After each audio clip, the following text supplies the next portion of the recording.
I don't know how I would react. Good.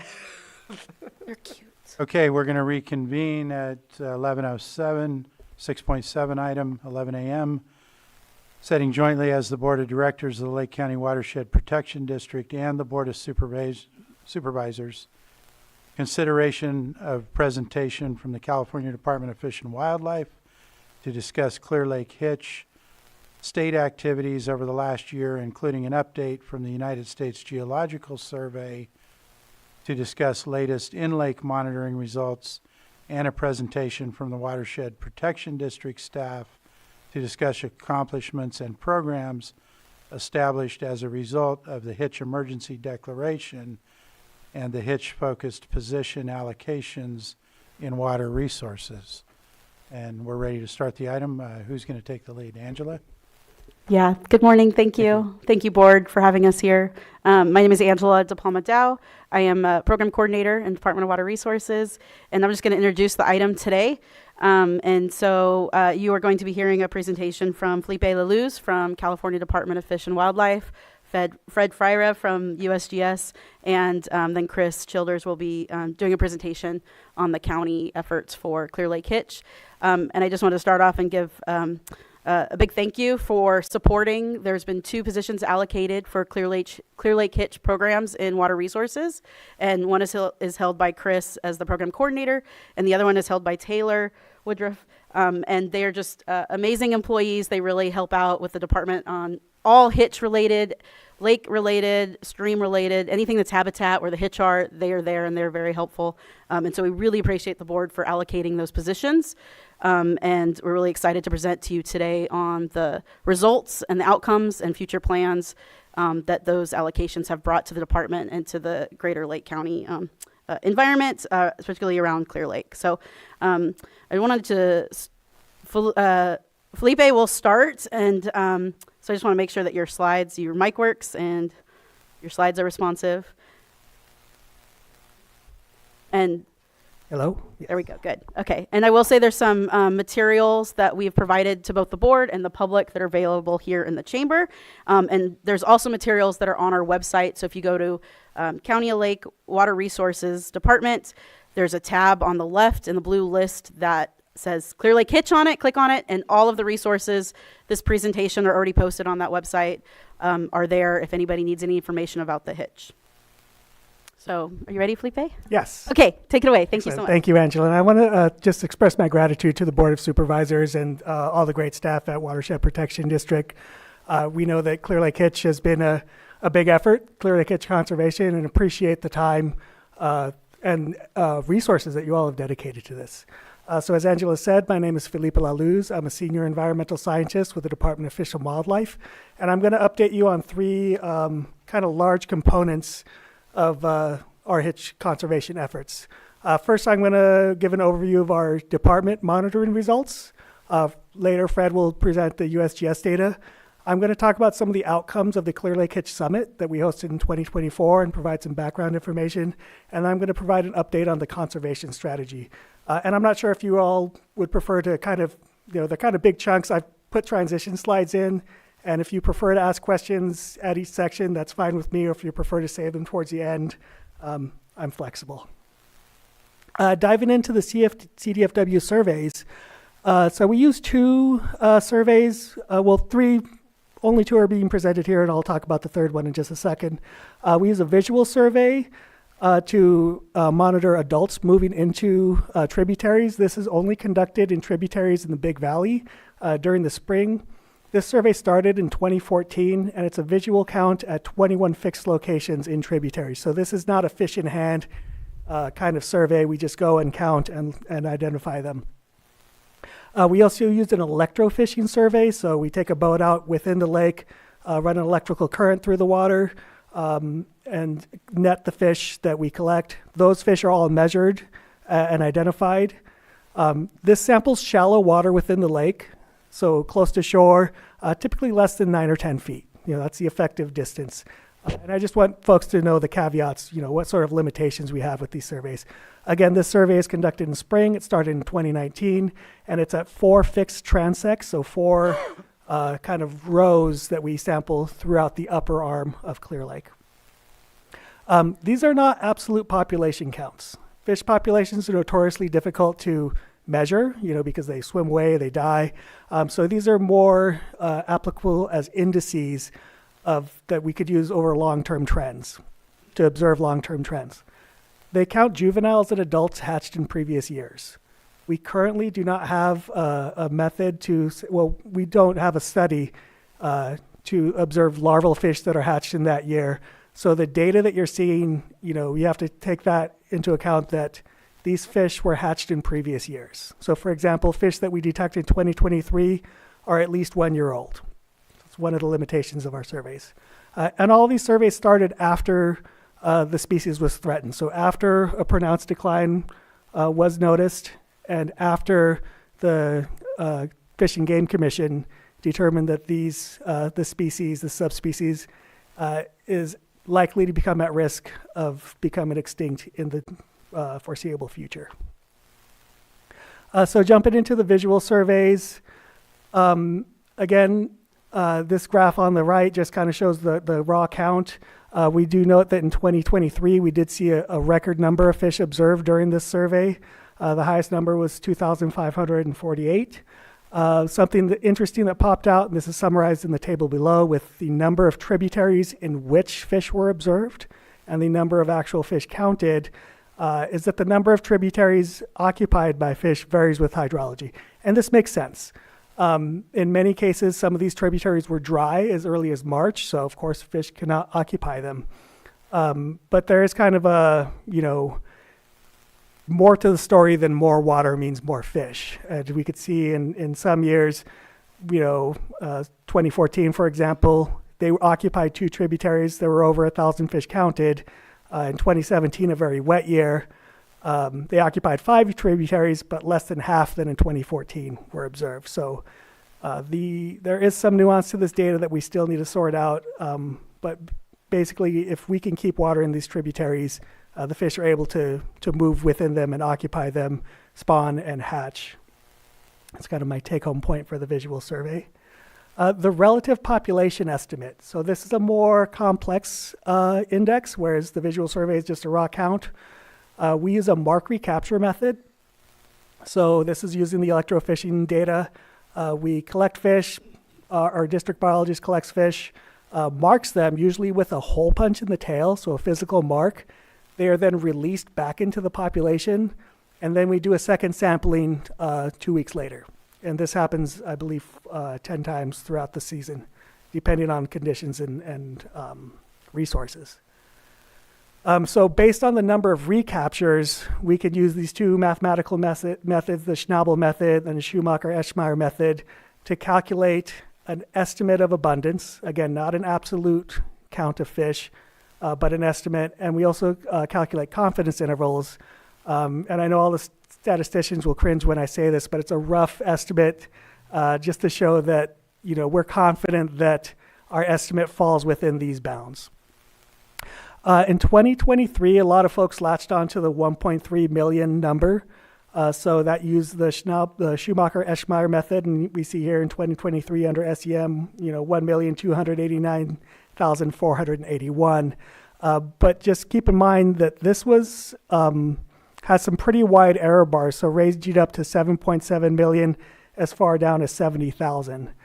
So some pretty wide error bars on that because we only had a single recapture.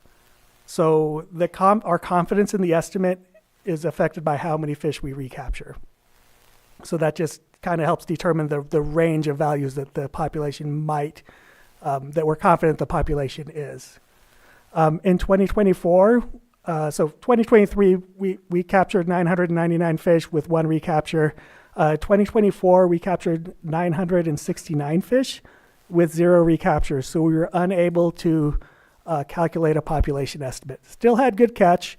There's other ways to assess this data. We don't typically present it in catch per unit effort, but that is another method that we are going to look into, just as another way to look at the data.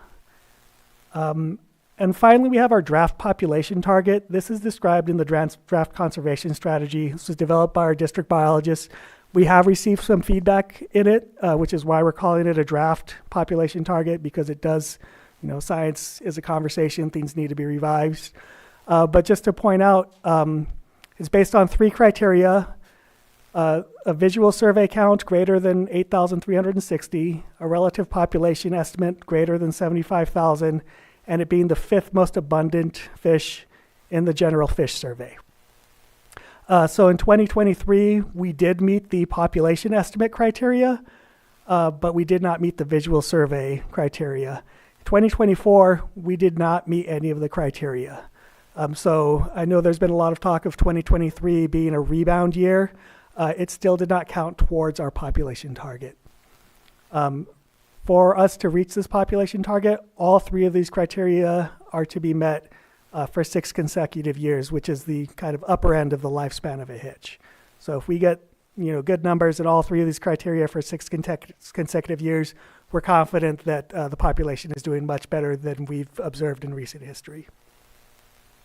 That is all I'm going to say about our data. Would you like to pause here for questions, or should I just keep going? Looks like Supervisor has a question. So you mentioned the word target population. Last time we spoke, you guys were still working on what that target is. Do you have a specific number at this moment in time, or you're still working to formulate what the target population is? So this is what we're working on with the criteria that I just presented.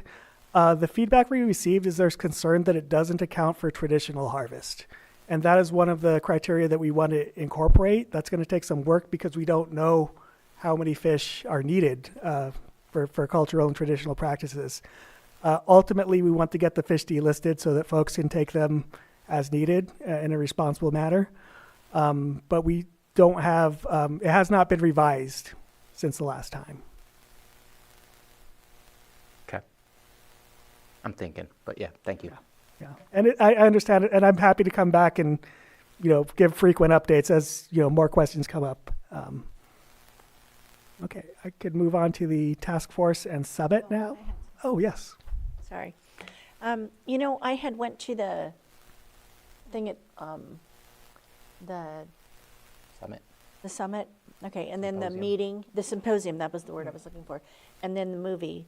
One of the things that I found interesting was they went to the same spot the same day of the year, like March 1st, and then again, was it May, sometime in May 1st or whatever.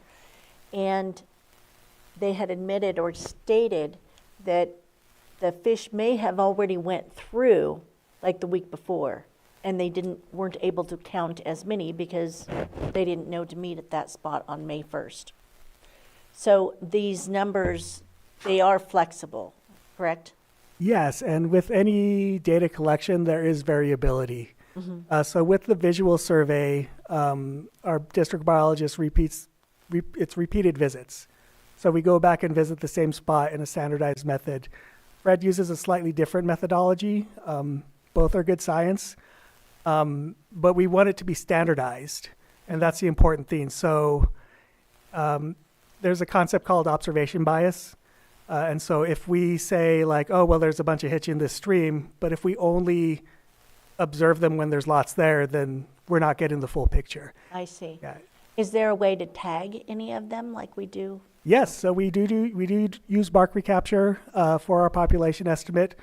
There are studies going on in the watershed that are using passive integrated transponders or pit tags. It's the same sort of technology that you tag your dog with, so we can, if it runs away, the vet can scan it. And that sort of technology is being used to examine how the hitch are moving into watersheds, so the timing and duration and how far up they go. Perfect. But again, it's labor intensive, it's resource intensive, so we need to set up these big antennas. As we all know, Clear Lake is a very flashy system, so once these big rains come, we need to pull the antennas out so we don't wash thousands of dollars of equipment down the stream.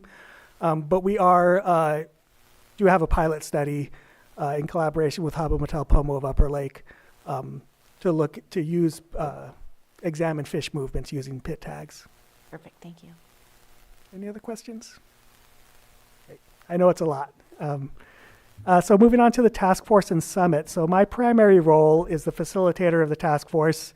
It originated in a government-to-government consultation in August of 2022. and we convened our first meeting in September of 2022. It was really brought about by the tribes. They came to the Fish and Game Commission and said, Hitch are still in dire straits. What are we doing what actions are we taking? So 6 of the 7 sovereign nations in the region have participated, some of them in more of leadership roles, some of them simply in observation roles, but all 7 of the sovereign nations are welcome in the task force. We currently have about 15 local, state, and federal agencies, each of which has been invited by the tribes, just in a collaborative effort. And I've bolded sovereign nations here just to reiterate that from the state, we view the tribes as co-sovereigns. They are at the same level of a state. We consider them another government and treat them with the sort of respect as if we were interacting with the state of Nevada or Idaho. And that has been a topic that's been discussed in the summit. And the main purpose of the task force is to coordinate projects, share data, and improve communication. The main request is for us to get out of our silos and work together and provide information to all of the county. And I think we're doing well in that. So the task force is more the technical level staff. We've had 3 leadership summits hosted by Big Valley Band of Pomo Indians, Robinson Rancheria, and Haba Matel Pomo of Upper Lake in 3 subsequent years. And these are really high-level discussions for our bosses, to come and get together, identify what resources we have, how we can bolster each other's efforts, and really close the gaps between us. There was a lot discussed, and I tried to summarize 2 days of that summit in a slide. There's a lot that's not on here, but these are some of the big picture items that came out. We talked a lot about governance, on how we interact with each other, with agencies and with tribes, with tribal governments. One of those is co-management. We are working on hosting a co-management workshop later this year where we can identify tools in which we can more efficiently work together. There is a lot of, we all know there's a lot of bureaucracy in government, and so we're trying to find ways to kind of slim that down and work more efficiently. 2 of those tools are Assembly Bill 1284, which encourages agencies to enter into co-management agreements, and then Senate Bill 310, which provides a more direct pathway to allow for cultural burns. So there's a lot of good fire used in Lake County. California tends to have fire adapted landscapes, and we want to bring that back in a controlled manner, not only to improve habitat, but also to reduce fuel loads and reduce fire risk for the county. Another big item on my plate this year is to memorialize the task force. So it was formed as an ad hoc committee.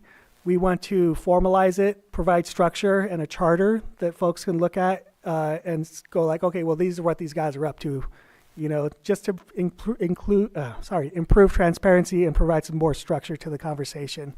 And that includes synchronizing our calendar to natural rhythms and other rhythms. Haba Matel Pomo of Upper Lake hosted a great workshop last week because we're at the time where we're expecting the hitch to come. And this is just a great example of something that we can have on the task force calendar of we know when the wet season's supposed to start. What do we need to do? We know when fire season's supposed to start. But also other cycles such as funding cycles. A lot of these programs are grant funded, so we want our calendar to line up with fiscal cycles as well. We're also going to develop a list of priority projects for 2027 so that when, hopefully the state budget loosens up, we'll have projects ready to go ahead and jump on grants as they become available. Within the department, we've heard a lot about streamlining our funding and permitting processes. There are some tools available, such as our Cutting the Green Tape effort, but we're looking on how to adapt those processes and expand them just to make the process so that we're not the barrier. We don't want projects to stall or die because of a permitting or funding issue. So we are looking at ways to not only educate more people about the tools that we have, but ways to further refine those tools and make the process easier on Angela. And a big part is education. So science is fundamentally education, educating each other, And in addition to the science education, we've heard requests to educate staff, including myself, on tribal sovereignty, on what it means to work with a sovereign government, as well as what jurisdictions and responsibilities each agency has, so that when the state water boards comes out, or when CDFW comes out, we can clearly say, like, well, this is where our jurisdiction ends, this is where our responsibility ends, and to work and clarify all of our roles, because staff turns over. We work in a very complex system, and we want to create a document and library where everybody can go and find out, like, well, okay, this is their responsibility, this is the law that's based off of, and just clarify those roles. And finally, the conservation strategy, which is my final big chunk. And I'll get into that in the next group of slides, but I want to pause if there are questions about the summit or task force. Okay, great. I just want to, the next section of your slide about the conservation strategy, this is actually one of the bullet points that was highlighted in the Clear Lake Hitch emergency proclamation that your board passed in February 2023. If I may interject, so I appreciated seeing you at the Middle Creek Restoration Committee meeting. Can't help but think about that project with everything that we're talking about here. Probably one of the most important projects to deal with so many reasons why that project needs to happen, whether it's better water quality, flood control, water storage. But the Hitch spawning area is massive. That's about 1,600 acres. I don't need an answer now, but I appreciated seeing you there, and I'd love to better understand how Fish and Wildlife can help us move that forward. We're dealing with, like you said, a very complex system in order to get that project accomplished, and it just feels like we are chugging through like molasses rather than really streamlining and moving forward where there's such a need for this. So just looking forward to further conversations, but I can't help but think about that project as we discuss this. Yeah, thank you for that. And it just brings the point that these sort of meetings are, why these sort of meetings are important. There's so much going on. I appreciate that the comment of we are, slogging through molasses, and just keeping in mind that this is a marathon. And so figuring out more efficiencies and how we can better work together is really my primary goal here. Okay, moving on to the conservation strategy. Unfortunately, I know folks are eager to sign this, but the department was not willing to sign it as it is currently written. And I just want to state that first and foremost. The May 2024 draft that is currently on the website still has a lot of work that needs to be done. I'm going to step through that. But first, I want to provide some background on the conservation strategy to just kind of illustrate why, I'll get to it. So it started in 2017 as a community document. There has been some turnover, both in staff and authors. And the benefit of having a community document is that it allows for flexibility, but in that flexibility, the responsibility hasn't really been clarified and crystallized. So there's no set authors list. It's been kind of in flux, and there's no established process. There's no instruction manual for writing this sort of document. To add to our complication, there are two processes that we need to consider. First, there's a state recovery plan that CDFW is developing. We are developing our guidance document currently with plans for in April providing for public comment. And this is a guidance document for the state to develop recovery plans. There's also the federal recovery plan, which would be required if they are listed federally. And we want the conservation strategy to be able to check both those boxes so that when the state recovery plan guidance goes into effect, and if the feds list them, that this recovery conservation strategy can fill those so we don't have to start again. So it's a big lift. The May 2024 draft, as I said, we recommended major revisions from CDFW, and I'm going to step into that next. Basically, this kind of Venn diagram on the side is just kind of what I thought of when I think of Hitch. It's this giant mess of overlapping, complex, and nuanced factors that are affecting the population, everything from harmful algal blooms to water quality and water use to habitat connectivity, invasive species. And so we want to sort this out. The document as it's written had some pretty substantial organizational issues, and we want to ideally make this a document so that when somebody, a new supervisor, a new county supervisor, for example, comes in, they can pick up this document and know what we're thinking. It is not in that state. And in fact, it was kind of frustrating to read. It lacked a logical reading order. There were fragmented concepts. There were recommendations throughout the document. There's information on different life stages throughout the document, and we want to reorganize it so that we can go, okay, this is what's affecting eggs. This is what's affecting larvae, and just take all the pieces and rebuild it in a more organized and approachable manner. It's like building a house. We need a good blueprint to build a good foundation on. We also want to clearly demonstrate linkages between each threat and goals, objectives, criteria, and actions, and I'll define those terms. And then we also want it presented in clear and concise language. You know, when we write these documents, we're scientists, we use a lot of jargon. We want it to be presented in a way that, you know, somebody who hasn't been working on Hitch for 5 years can understand. There are also some missing sections. One of the bigger ones was continued collaboration. There was a single goal that said we will continue to collaborate. What does that look like? That is one of the big sections that we're sorting out. And we also want to develop criteria or performance measures. So when we say restore wetlands, we want to have a target, like the population target. We want to have a goal to work towards so that as we check in regularly, we can say, how close are we to this goal? Is this goal adequate?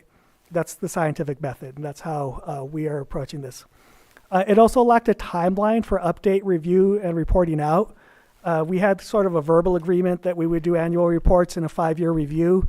That wasn't clarified in the document. And so, again, we want all these specifics captured and in a document. So, you know, it's not like, oh, I thought we said 5 years. We want that clearly stated explicitly. And then we need a transparent and structured process to complete and update it. We had submitted some comments that were not addressed. And so the process going forward, and by we I mean CDFW, the process going forward, we want it to be as transparent as possible. So this is the process on how we will continue. I've taken the lead on it. So we've restarted monthly meetings. We're meeting the last Friday of the month, starting with a clearly structured outline. So I took the first crack at developing this outline, kind of organizing everything what I thought logically. It's being reviewed by some of our collaborators, but I am looking for more input on it. I didn't bring it here today because just to respect everybody's time. But we do need stakeholder input. So I am working with the Farm Bureau. I plan on presenting to the Ag Committee and the Fish and Wildlife Advisory Committee, working with the Land Trust and others to make sure that the entire community has the opportunity to provide feedback. And I just want to stop and say that I'm very impressed with how engaged the the Lake County community is. This is kind of a big learning experience for the department for such an engaged community to get so much input. As we step through the outline in different sections, we're populating it with information from the current draft. A ton of work went into that draft. There's a lot of great information. We just want to reorganize it in a more approachable manner. We've already started populating the outline. And then as the outline section of the outline are completed, we're going to have a single author write it so it's all in the same style and language. I know if you read through it now, you could see there are sections that are, you know, people have different writing styles, and it can be kind of jarring to switch from a section that was, you know, copied from a technical report to a section that's more of a story style. So we want a single writer to rewrite it, and we're working with the Water Resources Control Board on a ghostwriter, just to make sure it's all in the same voice. We'll then resolve prior comments, and we'll do a final review and editing, make sure all the citations are correct, and sign and implement. The way this process is playing out is we're having, you know, again, I said the outline is out for review. We're doing a red flag review. So glaring, you know, this is missing or this is inaccurate. We're not going to bother with like I don't like the way this is worded, because we're going to have an author rewrite it at the end of the process. And then there'll be another opportunity for red flag review as each section comes out. So we can review a section, and the reason I'm structuring it like this is I don't want to give folks this massive document and say, like, give me comments. I want it to be more direct and more thought out, a more intentional approach. To the right, this is kind of how the sections are broken up. So up at the top, that's a little cut off here, but that's a threat. So on the bigger, wider column, the threats would be described in the scientific assessment section. That will also cover basic biology, the status of the population and other information, background information. The next section would be a recovery strategy. So that would be the goals and objectives. Goals are the overarching, goal. Ameliorate threats associated with non-native species or water quality, for example. So general goals that we're trying to get. We then drill down into more specific objectives, which are the conditions to meet that goal. So there will be multiple objectives under a goal, and these need to be adaptable. So, this is kind of the scientific process where we'll go through each objective and learn from it. Then finally, an implementation strategy. So specific actions based on the objectives.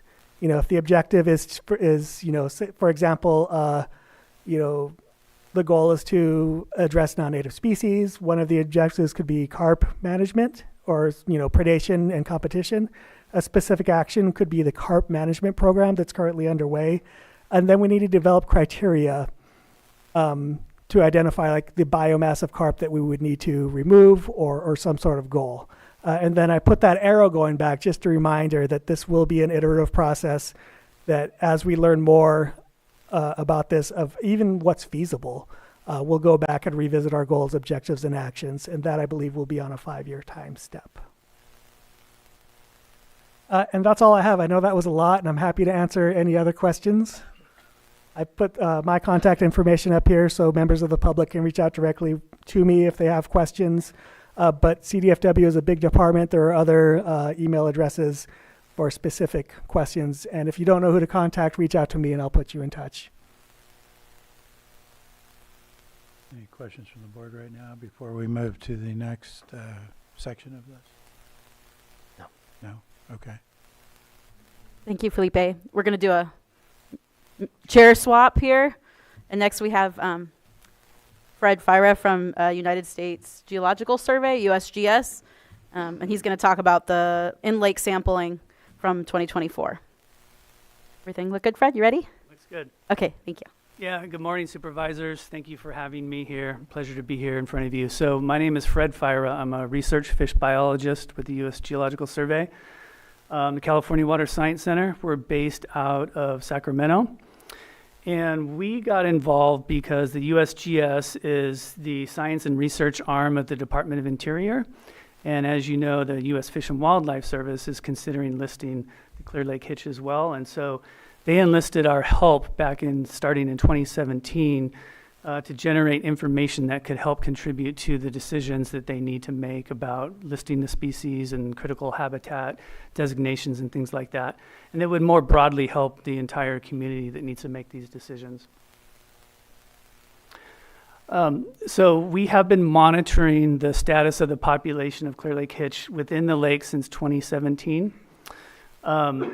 We've been actively doing it since about 2021, or right around that time frame. We started actively collaborating with the tribes around the lake. And so the picture there you see on the right is us working together with the tribes with this survey. So the last several years we've been actively working with the tribes and others in the community to collect these data.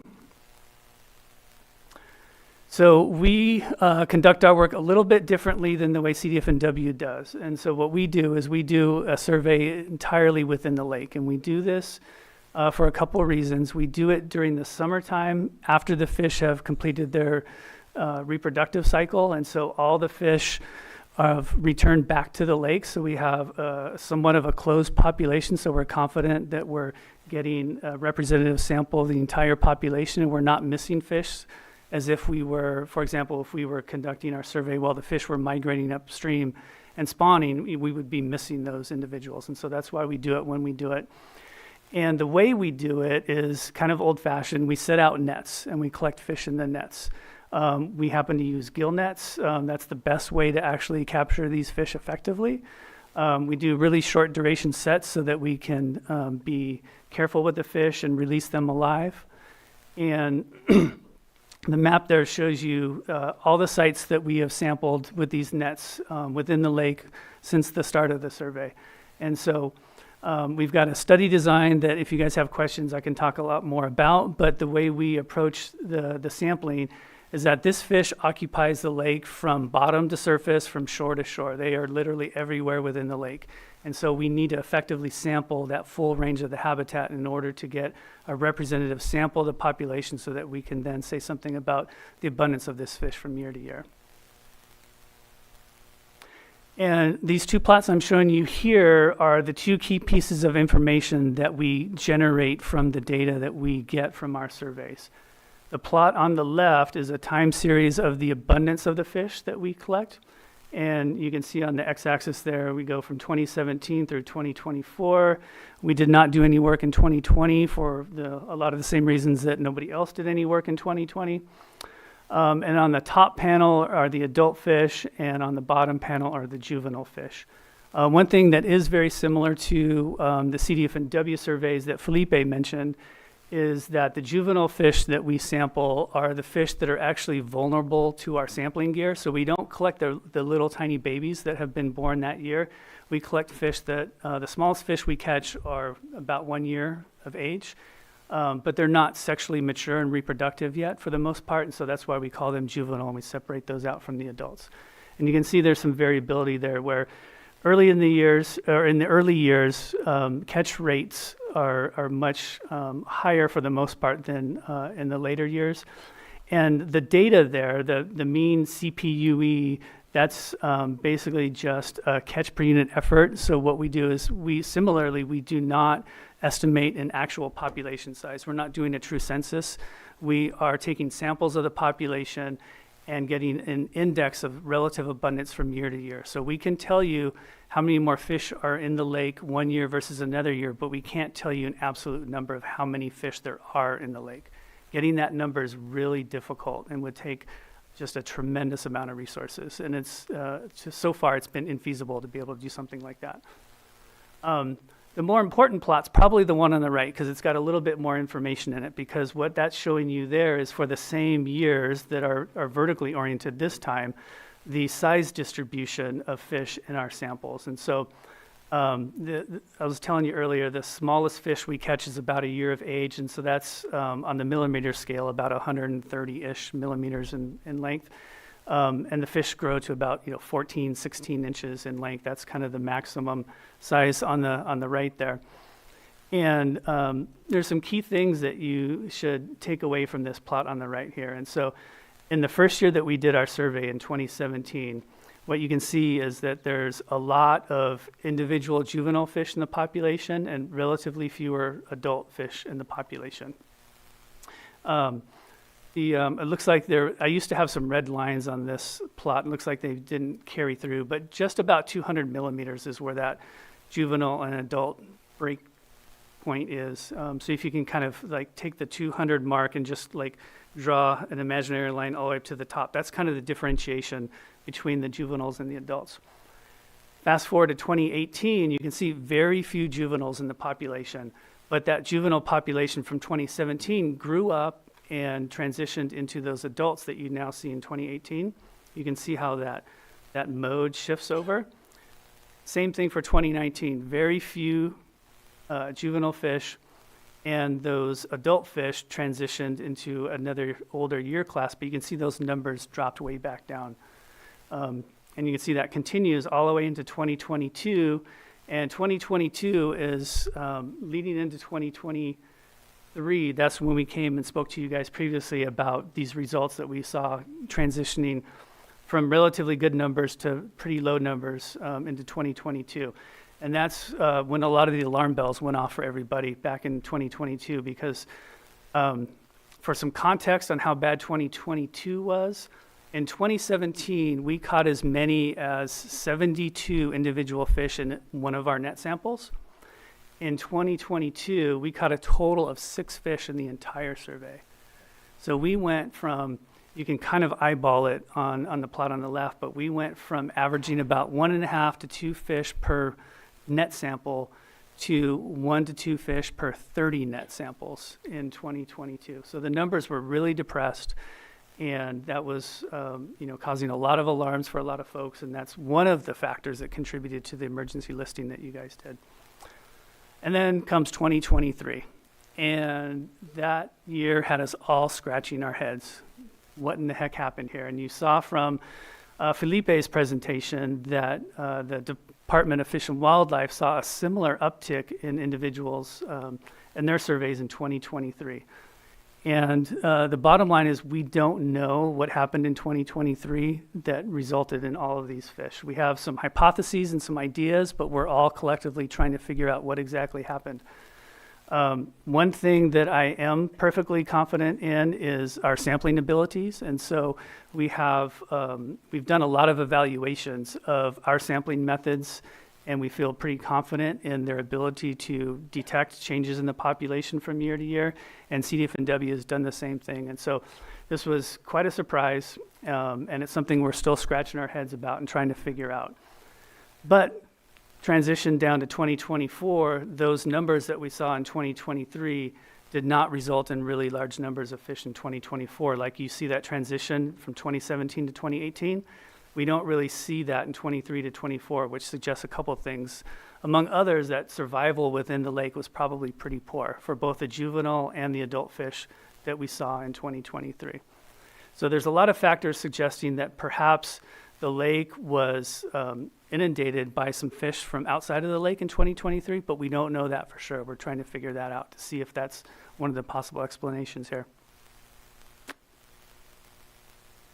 One other thing I wanted to mention to you all is that this year, as one of the studies that we're doing to try to help understand what led to this influx of fish in 2023, is we've done some surveys outside of the lake just to see what is happening on the landscape in terms of the fish and where are these fish distributed. And so we started last October and we did a survey of Lower Blue Lake, which I'm sure you all are very familiar with. And the punchline of the story is that we went up and we did the exact same methods that we do in Clear Lake, and we found quite a few Clear Lake hitch within Blue Lake. And these are those numbers there. So this is the plot that I showed you just a couple slides ago that shows our catch rates of Clear Lake hitch within Clear Lake. Those are the black values there. And then I just added the values that we observed last year in 2024 from Lower Blue Lake. And what you can see is our catch rates, at least, the rates of the numbers of fish that we catch in our nets has been very similar to what we've seen in Clear Lake over the last couple of years, and even higher than some of those lower years back in the 2017 through 2022. So that's a good sign that there are some fish out on the landscape that are potentially buffering the population within Clear Lake. We still don't know a lot about how those populations are connected and the movements between those two systems and throughout the watershed as a whole. And so that's contributing to a lot of the studies that we're doing. Felipe mentioned the tagging of the fish and tracking their movements up into the watershed. And we're doing some similar things. Bullet point number 2 there is, fortunately for us, these fish have little flight recorders in their heads called otoliths, these little ear stones. And so fortunately, these ear stones, what they do is they they record the chemical signature of the water that the fish are in. So the extent to which the chemical signatures in these various habitats differ, we can use that to track the movements of the fish without actually having to put a tag on them. So this is something that's used quite often in marine fisheries with salmon and things like that to find out. You can catch a salmon out in the ocean and you can tell whether or not it was born in the Feather River or the Sacramento River, that kind of thing. So we can do that exact same thing with Clear Lake hitch. So that's one of the studies we're doing moving forward. We're actively doing that right now. Circling back up to bullet number 1 there, it's kind of the title of this slide is Next Steps, things we're working on right now. You can see it on the other screen, but not on this screen here because the material here is covering it up. But we do have funding in place to do our survey in 2025, so we'll be doing that. Included with that survey, we're going to do our regular survey, but we want to invite people out on the boat with us to come and see what we're doing and how we do it and have you participate. You could hold a Clear Lake hitch if we're lucky enough to catch a fish that day. I extended an invitation to the community and to the board last year.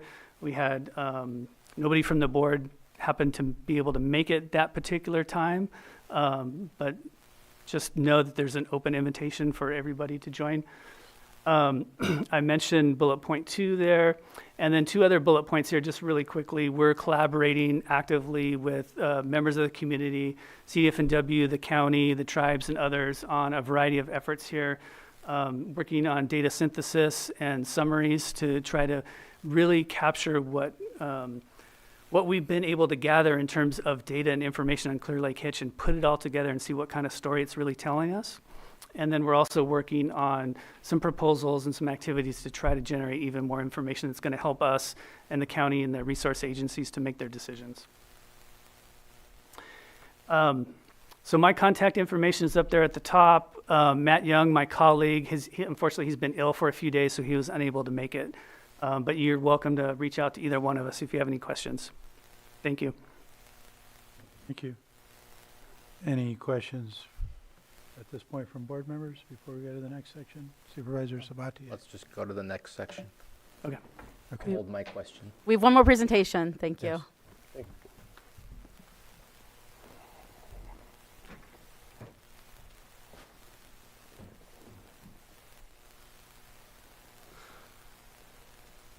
Good morning, Honorable Chair and Board of Supervisors. My name is Chris Childers with the Lake County Watershed Protection District. Today I'm here to give you all some updates about what we do with the Hitch program and why my job is wonderful.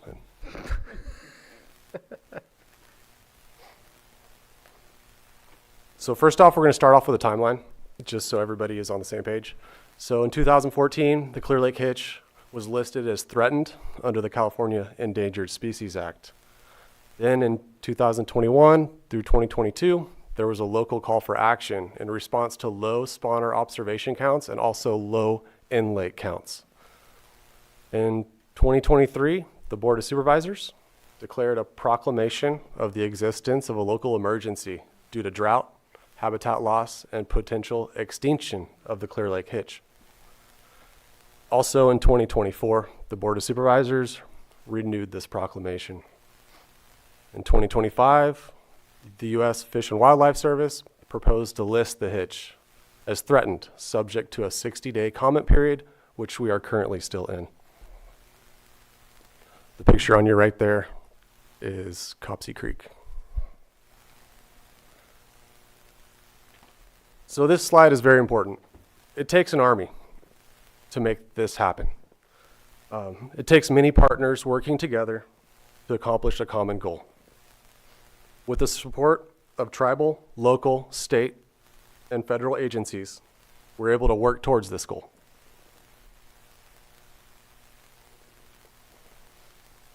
So with the multi-agency collaboration internally, we're part of the Clear Lake Hitch Task Force meetings, which Felipe puts on.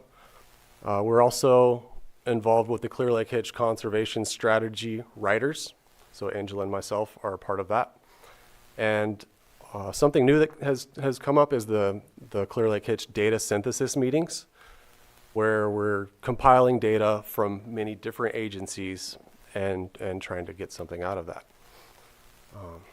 We also are working on the Kelsey Creek Fish Passage project, which is the Main Street Bridge in Kelseyville, where the fish ladder is. And we have been part of a Coal Creek Advisory Collaborative. If you're not aware, Coal Creek floods yearly, and we have hitch stranded in ditches, hayfields. It's a big problem, and there's homeowners out there that have a lot of flooding as well. And we also attended the 2024 Clear Lake Hitch Summit. On those pictures, top right is the ladder, Kelsey Creek Fish Ladder at Main Street, and on the bottom right is seining with habimetal and Big Valley and Robinson. So part of the multi-agency collaboration here, adult and juvenile hitch rescues with the tribes. So we partner with the tribes to go out and rescue these fish when they're becoming stranded and desiccated. We also help with the electrofishing surveys from CDFW, California Department of Fish and Wildlife, with Ben Ewing. And we also help with the USGS in-lake gillnet service, or gillnet survey with Fred here. So, yeah, I already mentioned we partner with habimetal for the hitch tagging study, and that is the PIT tag, the passive integrated transponder tag. So we partner with them with PIT tag array and tagging some of these fish. Pictures, bottom left is a juvenile Clear Lake hitch. Bottom middle is e-fishing with CDFW. Bottom right is seining with habimetal and Robinson. And then top right is backpack electrofishing right next to Habbiton Park, where those fish got stranded last year. So here are some of our accomplishments, not nearly all of them. I have a handout up here with more, and I gave all the supervisors a handout as well. But 2024, we successfully completed the first year of hitch spawner observations. So we do a spawner observation very similar to CDFW. We have 14 sites. I'll get into that in my next slides. Also, recently, we have developed a community science hitch spawner observations survey. So I presented on this last week, and our first training will be on February 27th. The second training will be on March 5th. But basically, this survey is to get the community involved in observations. And so they will have to take a training to make sure that they can identify a Sacramento sucker versus a Clear Lake hitch versus other fish. So we also have collaborated with CDFW and California Conservation Corps for debris and soft barrier removal in some of the creeks. We have implementation and training of RIPRAM. So basically it's a riparian rapid assessment method. It's a standardized way to assess riparian habitat in creeks. So anybody that's trained can go do the survey, and it's just a way of standardizing data collection. We created the hitch educational materials and staffed booths at multiple outreach events. We also partnered and collaborated with regional tribes on carp management, tule planting, and creek and shoreline restoration. Thanks to Angela, she planned and organized the Clear Lake Integrated Science Symposium event, which was a big success. That was before I came on with the county. Pictures, top right, we're doing RIPRAM. Bottom right is community outreach at Tule Boat Festival hosted by Big Valley. And then on the bottom there's a carp removal gillnet. So we have collected 1 year of data. And so this is the district spawner surveys. So the map here shows our 14 sites. Upper Lake is covered by habimetal and Robinson, and also so Big Valley is also covered by CDFW and Big Valley. So we chose to pick sites that aren't covered by other agencies here. So this is the first year of data collected. It will be compared with future years of data, kind of like what Fred said, to determine the relative number of hitch migrating up the creek. So we need multiple years of data to compare these years to each other. Currently, we are finishing up the 2024 report, and it will be available on our website soon. There's GPS coordinates and all the sites that we do. There's the 14 sites there in the bottom right. So here are some of the results that we have here. So we observed 23 adult hitch, and the creeks were Copsey, Hendricks, and Forbes, I believe. And then also we observed 2,000 juvenile hitch, and that was all in Burns Valley Creek. And if you look here on the graph, on the left side, we have on the x-axis fish species, y is the number of fish. So we have some native native fish in there, some non-natives. Clear Lake hitch, Sacramento blackfish, Sacramento sucker. The unknown there is larval stage fish that were not identified. So when they are at that larval stage, they're very difficult to identify, and we didn't, to avoid mortality, they were just listed as unknown because it's a visual observation, right? We're not touching these fish.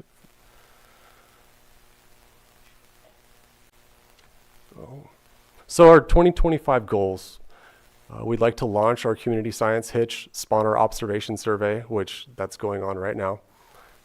Complete the second year of district spawner observations. Continue building partnerships with tribes and agencies. The tribal partnerships are key here. Community outreach and event participation. We'd also like to make progress on the Kelsey Creek Fish Ladder project. We also want to help manage and execute grants for habitat restoration projects, provide local support for hitch studies and fish rescues, make progress on the Coal Creek Restoration Planning Project, and also continue assisting agencies with research projects related to Clear Lake hitch. Picture on the top right here is a bunch of juvenile, looks like hitch and blackfish, and then on the bottom is underwater picture. So here is a slide with some of our hitch-related grants. So if you look at type there, we have in-lake water quality monitoring, we have creek restoration grants, we have lake restoration grants, restoration planning, and then it looks like water quality monitoring. One of them is the habitual hitch tagging study. On the bottom 4 or 5 where it says 2025 to 28, those haven't been, the funding for those have not dropped yet, but they should drop sometime in 2025. And then we have over $5 million of grant money allocated towards hitch-related projects. Also, you can visit our website. This particular PowerPoint presentation is already posted on our website. So all you got to do is go to lakecounty.ca.gov, water resources, and you can see this presentation along with CDFW's data, USGS data, and other data that has been collected.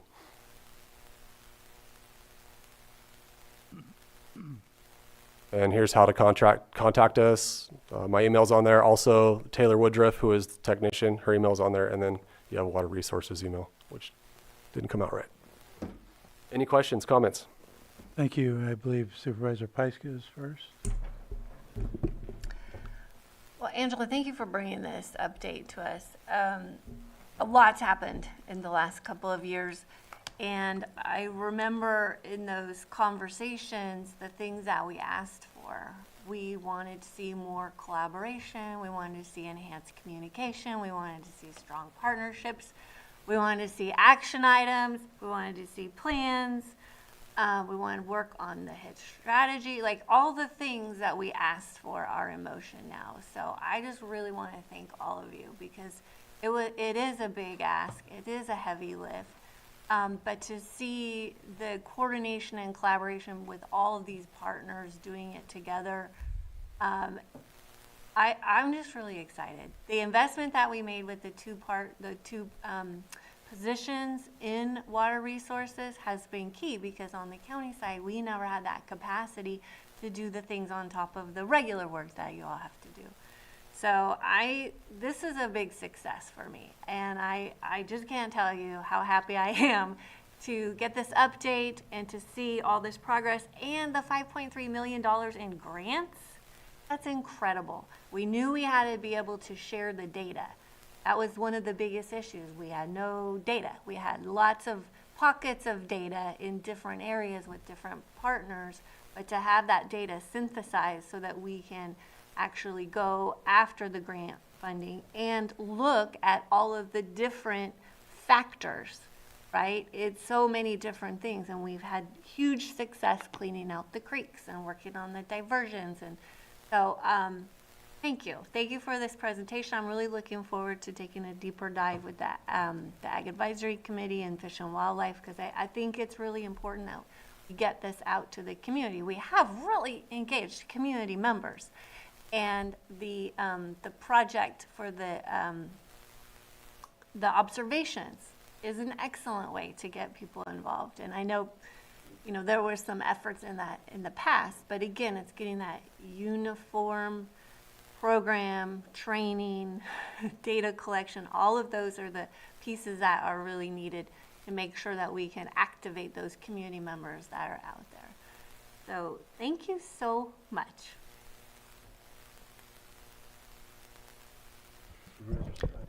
I appreciate all the information, and I'll just be honest, it leaves me with more questions than answers, and I'm sure it's the same for you guys as you're still trying to figure out where the blips are coming from, why things are disappearing as quickly as they are, and I appreciate that you say you've double-checked your way of surveying, but it's not working for the fish specific that we're talking about, or else it would make more sense as to what we're looking at. Something's happening that is impacting that survey that may work in other places or for other fish, but for some reason it's eluding us. I have a bunch of questions. I'll try to limit it. My limited knowledge on fish, mostly certain fish, are we anticipating that a fish that is spawned in a specific creek typically will go back to that same creek for spawning? Is that similar to like salmon and things like that? Is that our expectation? Fred, did you want to, he actually published a paper that kind of looked at that, the otolith research to kind of indicate where hitch, if they're in the lake, what tributary they came from, so he can talk about that. Can't you? Yes. The quick and easy answer is maybe. We don't know. There's a lot of fish that do that. There's reason to believe that Clear Lake hitch probably will occupy and access whatever's available to them, given the environment that they've sort of evolved into. We will likely be able to answer some questions like that with the otolith work that Angela mentioned. One thing I am going to push back on you a little bit with regards to the sampling methods. So it's not so much that the sampling methods that we have aren't working for the hitch. The sampling methods we have are showing what the status of the population is. And so all those like really weird things that we're seeing with the population, those are causes for concern, because that's not how you'd expect a normal population to function and to work. And so it's not so much a problem in the methods, it's that there's things that are disrupting the population dynamics of the fish that are causing these booms and busts that we don't have a collective understanding of yet. Appreciate the pushback. Yeah. And the response on the whether or not they go back to their tributaries. There's been this conversation about Blue Lake, so I'm glad that you're out there doing some studies and finding things. I don't believe historically that the hitch have always been there. Is it new? Is it normal? Is it? That's a question we'd all like the answer to. Okay. Yeah. Because I know that, again, going geological timescape, water used to flow towards Ukiah. That got stopped. Now it goes the other direction. Just kind of trying to understand where all of that fits. Yeah. My next question is related to, I guess, more USGS specifics. I'm not hearing you guys talk about climate change in this conversation, and I think every species to a certain degree is impacted by climate change. How is that impacting your studies? And also, are we looking at, because our volcano is dormant, but it's also active. Like there's still vents, there's still bubbles coming out of the ground, there's gases. Are we looking at that and the potential impact, and if there's fluctuations of what's happening volcanically below the ground that might have impact on anything and everything that's related to the lake? I can't speak to anything regarding the volcanism side of it. It's a fascinating thing that I'm super interested in as well. It's just a super interesting landscape that we have here. With respect to climate change, that could potentially impact the fish, not just Clear Lake hitch, but all the fish in the lake in a variety of ways, right? Like the extent to which species utilize the watershed for spawning and reproduction, the extent to which climate change alters the timing and the magnitude of the flows and how that corresponds with temperature patterns that could all play a part in this. And what we're hoping is that collectively the information that we gather about what's going on in the watershed with the studies that CDF&W is doing and the county is doing, that we can generate some baseline understanding of how that watershed is used, and then we can then layer on projections of climate that we have a variety of climate projections for this area that we can then kind of make some projections and some estimates of what the likely impacts might be to the species. And similar things with the lake as well. As you guys know, the lake's very sensitive to weather and climate, and so there's a lot of potential things that could happen there. Now, We're kind of in our infancy and really having the amount of knowledge and science available to make those projections. and I appreciate that, and I just know that our lake is super sensitive for how shallow it is. Just there's so many factors that in our conversation with NASA, maybe I was using hyperbole, but I said this is like ground zero for climate change. We're the canary in the coal mine. Whatever's going to happen, we're going to see it first because our water gets impacted so quickly. And my last question is for Mr. Childers. Almost said it wrong. That was interesting to me that when you found 2,000 in Burns Valley Creek, does that mean you didn't find any in the other creeks? Because you had 14 sites. You're talking about the juvenile fish. Yes.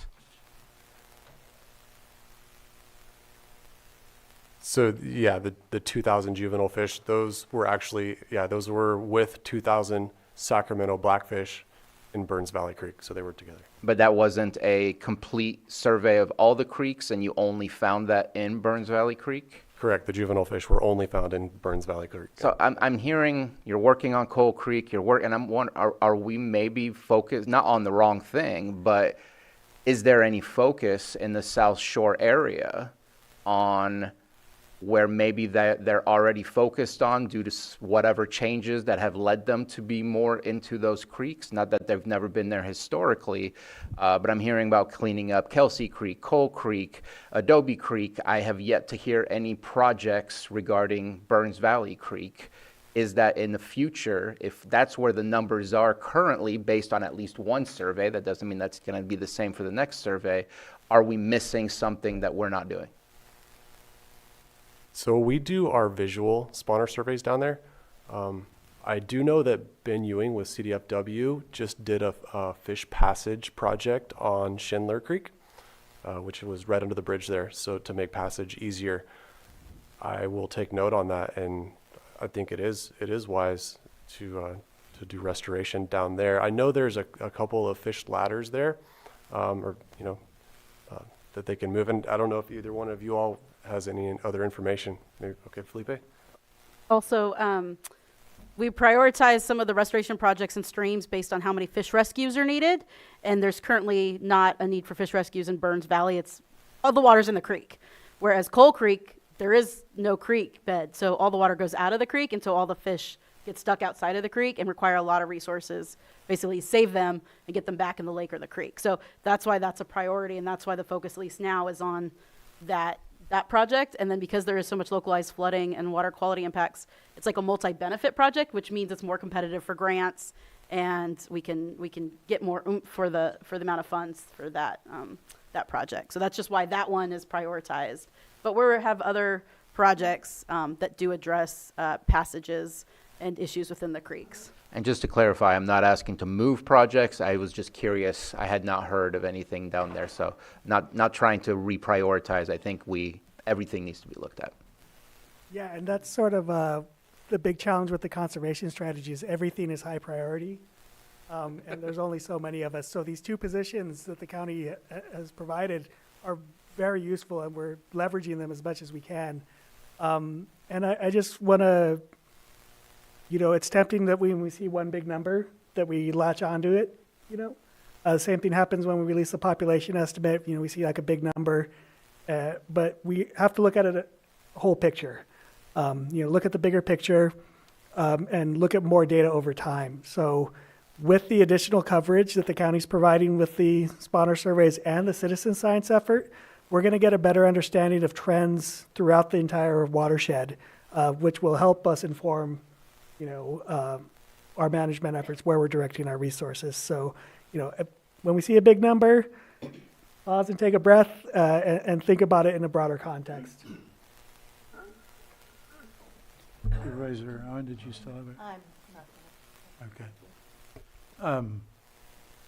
I'll just comment quickly. Supervisor Pyska summed up, what I would have said very well, better than I could have.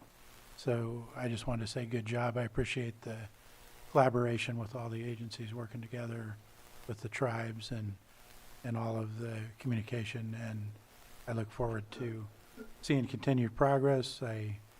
I will take you up on an offer to go out, and I would like to get out there and see what's going on. So with that, unless there's any other supervisor comments, I'll go ahead and open it up to go ahead. Thank you so much for having the presentation today. And then this is the very beginning. So we have to, we're at the very bottom of the hill. We have a big hill, and the support for the positions in our department and all the effort everybody's done is just the start. So we have to keep going. We have to be held accountable for everything that we want to keep doing. So thank you so much. Thank you. I'll go ahead and open it up to the public. Do we have first in the room anyone that wishes to comment? If so, go ahead and come up, state your name, and you'll have 3 minutes to comment.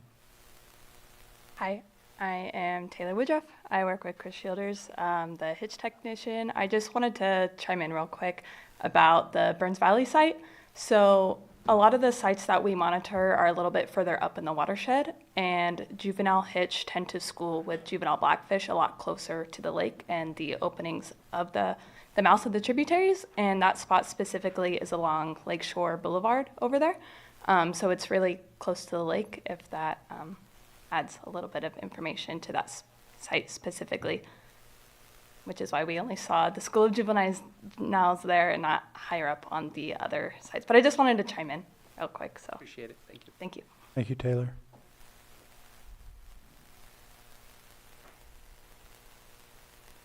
Good morning, Board of Supervisors. My name is Nils Casper, and I live in Kelseyville.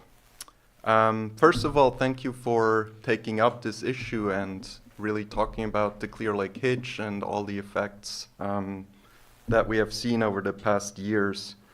Where I live in Kelseyville, we live right off of Clark Drive, where Coal Creek historically was routed, and then it was rerouted by the Army Corps of Engineers half a century ago. And unfortunately, we have seen very little or no maintenance at all in the engineered channel. And as a result of that, we have months-long flooding every year. Our fields are like completely underwater for 5 to 6 months out of the year. And also, we see a lot of Clear Lake hitch there. They come over the banks of Coal Creek. They get stranded. We've had Big Valley Rancheria out doing rescues. There's really thousands of fish that just die mid-June as soon as all the water evaporates. And it just repeats year after year until we fix this issue. We have had the chance to sit in with CDFW, U.S. Fish and Wildlife Service as well, the tribes, the county water resources, and yeah, there's a lot of grants available, and it really requires the county to keep at it and tap into that. It's a lot of money and a lot of well-paying jobs that we can really fund with this. And so I really urge the Board of Supervisors and the Watershed Protection District to keep at it and come up with that conservation plan. I believe if we want to make the life better for the Clear Lake hitch, we really need to solve that flow issue in Coal Creek. I think it's as much about saving the species as it is also to improve the lives of the people that live there. We've had Clark Drive, for example, completely on lockdown last week as a direct result of Coal Creek just going over the levee and completely flooding the road. So keep at it, and I hope we can really solve this issue. Thank you.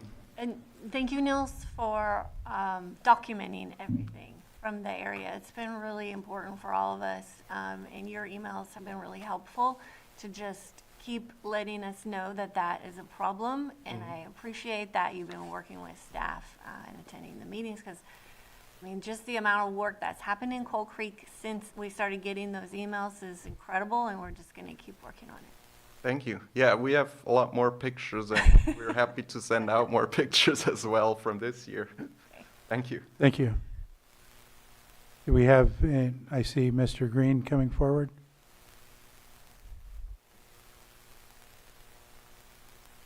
I just want to thank, it's great seeing Felipe and Fred and everybody, and Water Resources, Watershed Protection District. It feels like a coming of age story to me. So although there are clearly huge data gaps that we need to address and figure out what's going on, look at how far we've come in the 2 years since this board did pass the emergency proclamation. It has paid dividends. It has created staffing that we didn't have before.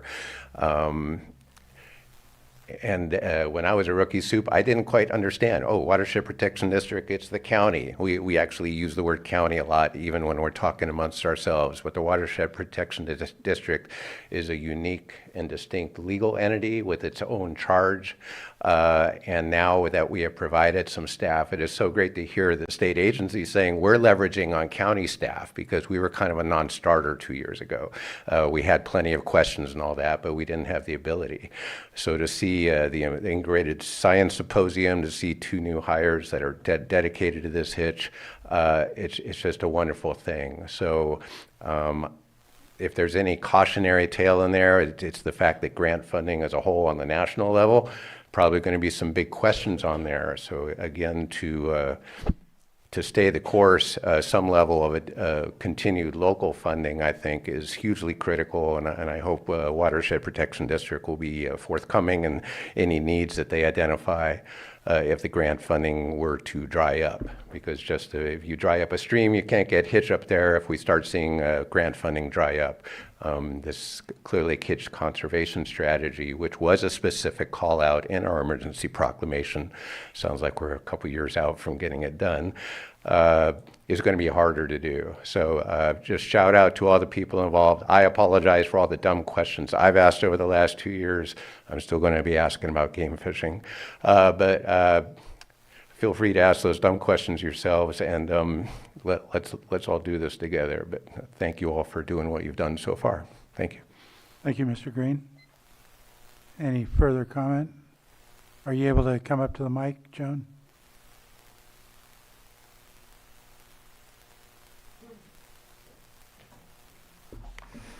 Joan Moss. Yes, I've written things.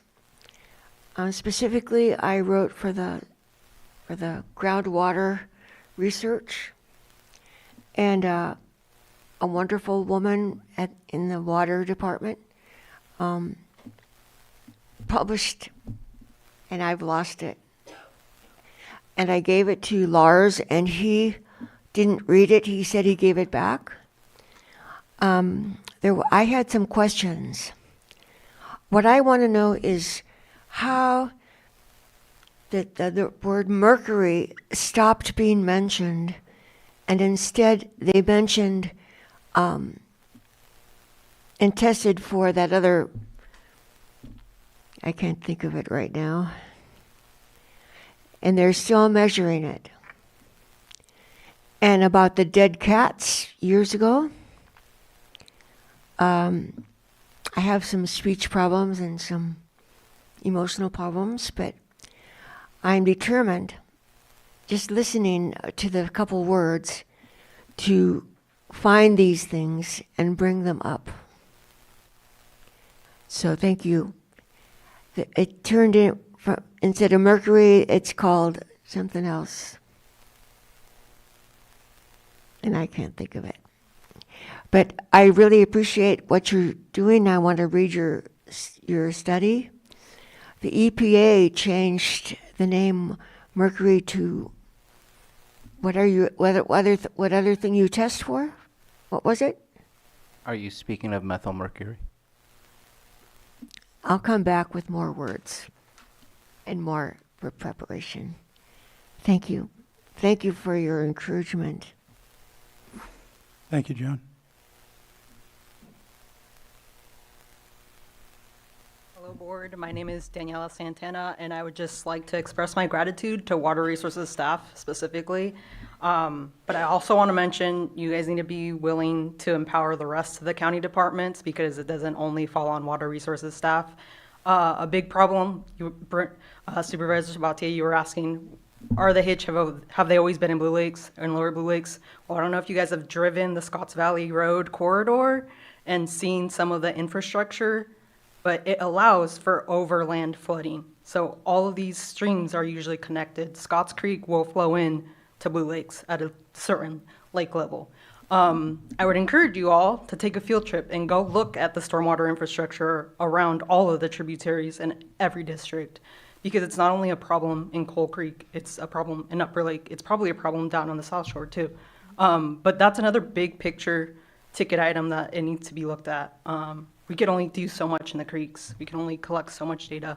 But until that's resolved, we're not going to see any change. Thank you. Do we have anyone else in the chamber? Not seeing any. Johanna, do we have any hands in Zoom?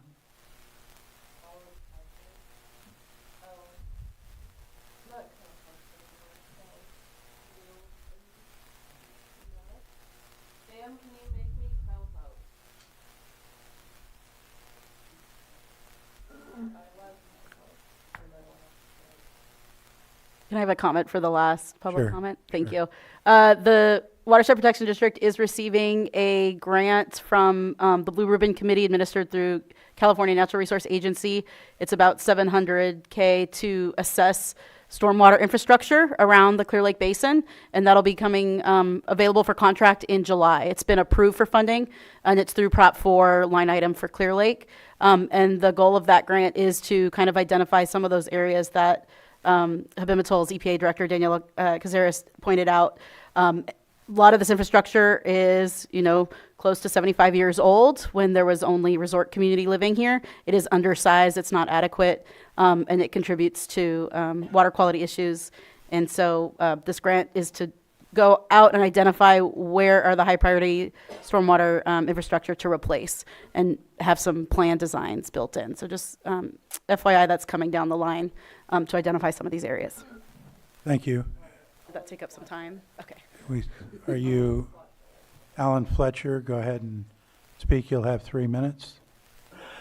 Alan Fletcher, Lucerne or Seacom. I live a block from the lake.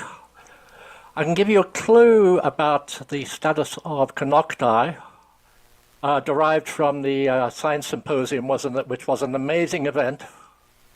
And they had a geologist from the earthquake laboratory based out of Moffett Field. And in terms of the short-term likelihood of Canocti re-erupting, he thinks the chances are low because they now have detailed mappings of the magmas. And he thinks it's a bunch of little magma pools and not one huge pool. So that's good news in the short term. In the longer term, a million years or so, he thinks all of Lake County is going to settle down into the caldera, which may be much worse, but beyond my time. My second point, I have a renaming project you'll be surprised to hear. I've spoken to Felipe twice in person. Hello, Felipe. And I think that the biological names of the Clear Lake hitch and the Clear Lake split tail got switched. The word chai has been applied to the hitch, but according to Barrett and McClendon, Sally McClendon, it used to be that the hitch ran up what is currently called Kelsey Creek, and the split tail or chai ran up Coal Creek. And in about 1830, there was a war between the Pomo and the Wapo, and the Wapo diverted Kelsey Creek into Coal Creek, so they both ran down the same channel. And after that happened, the word chai got switched from the split tail to the hitch. So the correct botanical names are the Clear Lake hitch and the Clear Lake split tail, paren chai. Thank you. Thank you, Alan. Do we have any further hands in Zoom, Johanna?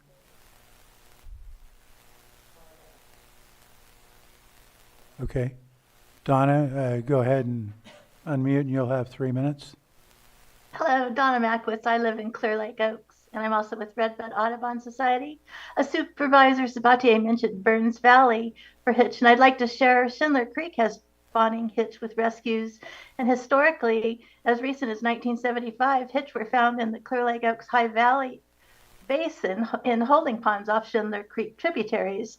The citizen science training scheduled for February 27th has Schindler Creek listed as number 27 on the long list of creeks you can adopt to observe after the training.